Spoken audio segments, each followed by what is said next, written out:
Welcome once again to our YouTube channel. आज tense की श्रृंखला में हम तीसरा पार्ट प्रस्तुत करने जा रहे हैं। आज का टेंस है प्रेजेंट परफेक्ट टेंस। जैसा कि इसके नाम में है परफेक्ट।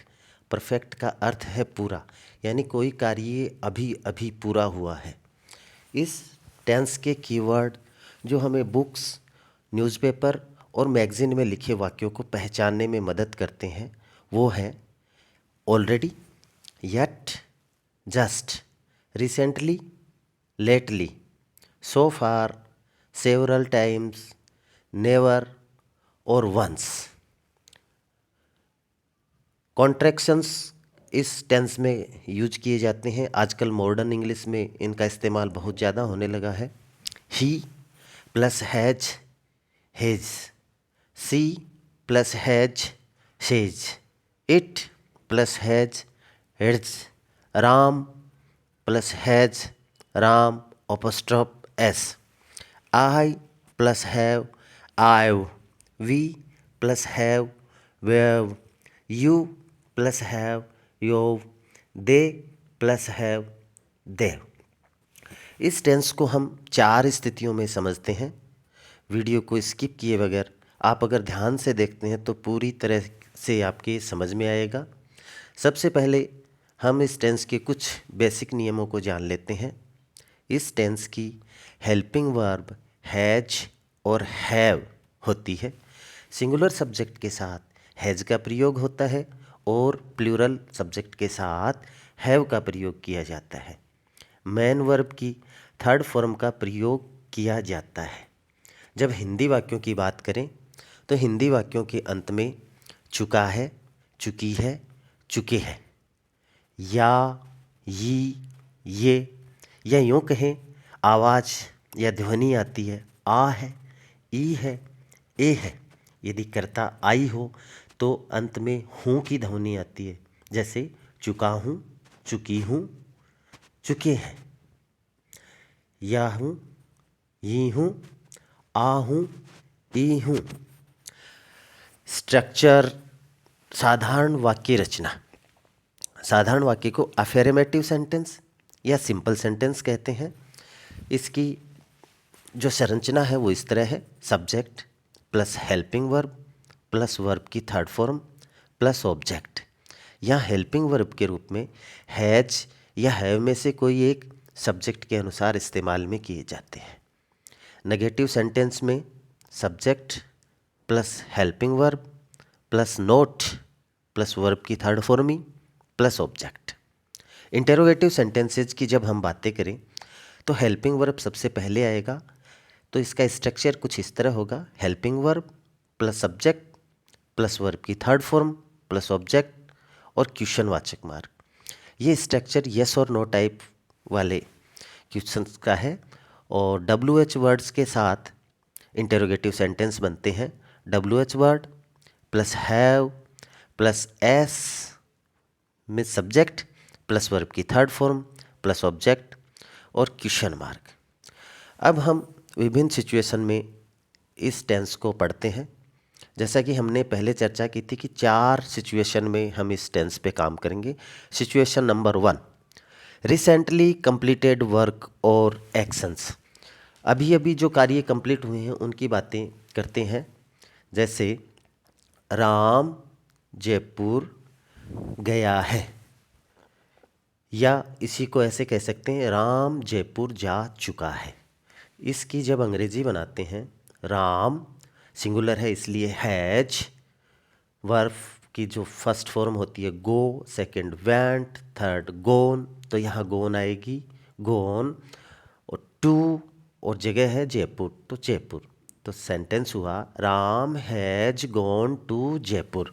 जब इसका नेगेटिव बनाएं, राम जयपुर नहीं गया है, तो Ram has not gone to Jaipur. और यस और नो टाइप का इंटेरोगेटिव बनाएं, क्या राम जयपुर गया है? Has Ram gone to Jaipur. दूसरा, मैंने पिज़्ज़ा खा लिया है, या मैं पिज़्ज़ा खा चुका हूँ। इसकी अंग्रेज़ी होगी आई, और आई के साथ में हैव ईट की third form eaten, pizza. I have eaten pizza, ये सिंपल सेंटेंस होगा। मैंने पिज़्ज़ा नहीं खाया है, इसकी इंग्लिश होगी I have not eaten pizza. Have not को आप हैवंट में भी कन्वर्ट कर सकते हैं, मॉडर्न इंग्लिश में आजकल इसका यूज होता है। क्या मैंने पिज़्ज़ा खा लिया है, interrogative sentence. Have I eaten pizza. अब सिचुएशन 2 की बात करते हैं। फार फ्रॉम दिस टाइम, या यूँ कहें जिंदगी के वो अनुभव जो पास्ट में कभी व्यतीत हुए हैं। तो इसके लिए हम बोल सकते हैं this tense is also use for expressing things और action we have done in our life. जैसे मैं पिलानी गया हूँ, एक उदाहरण लेते हैं। कब गए हैं, बहुत पहले गए होंगे, पता नहीं चल रहा, ये मेमोरीज होती है। इसकी अंग्रेजी जब बनाएं हम तो I have been to Pilani, मैं पिलानी गया हूँ। ये हमारा पास्ट का एक्सपीरियंस है जो हमारे मानस पटल पे अभी भी है, हमें अभी भी याद है। दूसरा उदाहरण देखिए, उसने कभी शेर नहीं देखा है। She has never seen the lion. यहाँ सी सिंगुलर है, इसके साथ हैज और नेवर जैसा कि इसका एडवर्ब है वो आ गया है। सी, सा और सीन थर्ड फॉर्म है the lion. She has never seen the lion.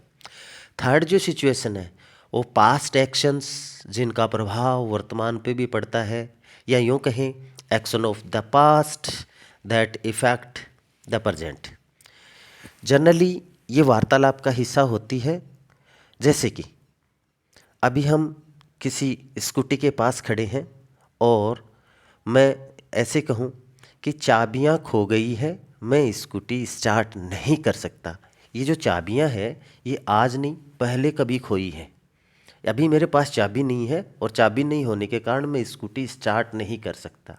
तो इस तरह के जो सेंटेंसेज हैं उनको हम प्रेजेंट परफेक्ट टेंस में शामिल करते हैं। इसकी अंग्रेजी होगी आई हैव लॉस्ट माई की, मेरी चाबी खो गई है। I can't start the scooty, मैं स्कूटी स्टार्ट नहीं कर सकता। दूसरा उदाहरण देखिए, उसके हाथ में चोट लग गई, वह खाना नहीं बना सकती। अंग्रेजी देखिए, उसके हाथ में चोट लग गई है, ये पास्ट का है, लेकिन इसको हम इस टेंस में शामिल करेंगे क्योंकि इसका असर वर्तमान सिचुएशन पे है। तो इसकी अंग्रेजी होगी she has hurt her hand, she can't cook the food. ये इसकी अंग्रेजी होती है।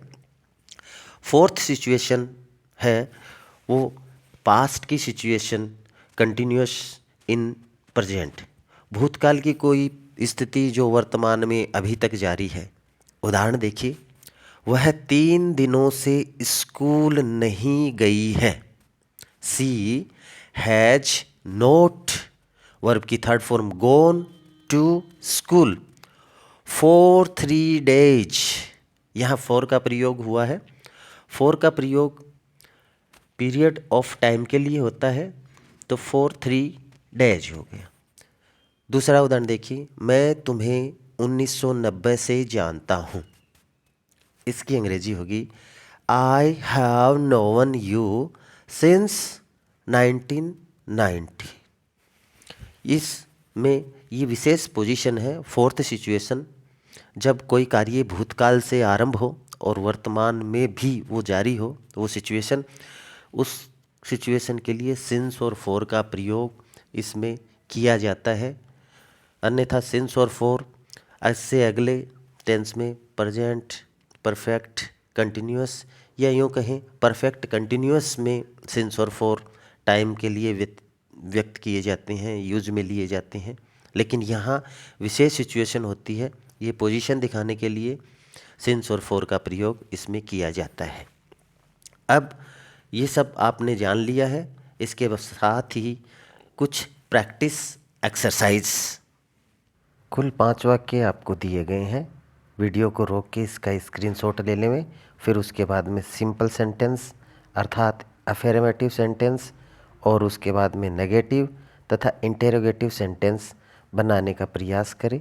आपको आ जाएंगे। अगर नहीं आते हैं तो कमेंट बॉक्स में कमेंट करें, मैं आपकी मदद करूंगा। वीडियो पूरा देखने के लिए आपका बहुत बहुत धन्यवाद। अगर ये वीडियो आपको अच्छा लगा है तो इसको शेयर कीजिए, लाइक कीजिए। चैनल को अभी तक आपने सब्सक्राइब नहीं किया है तो सब्सक्राइब कर लीजिए।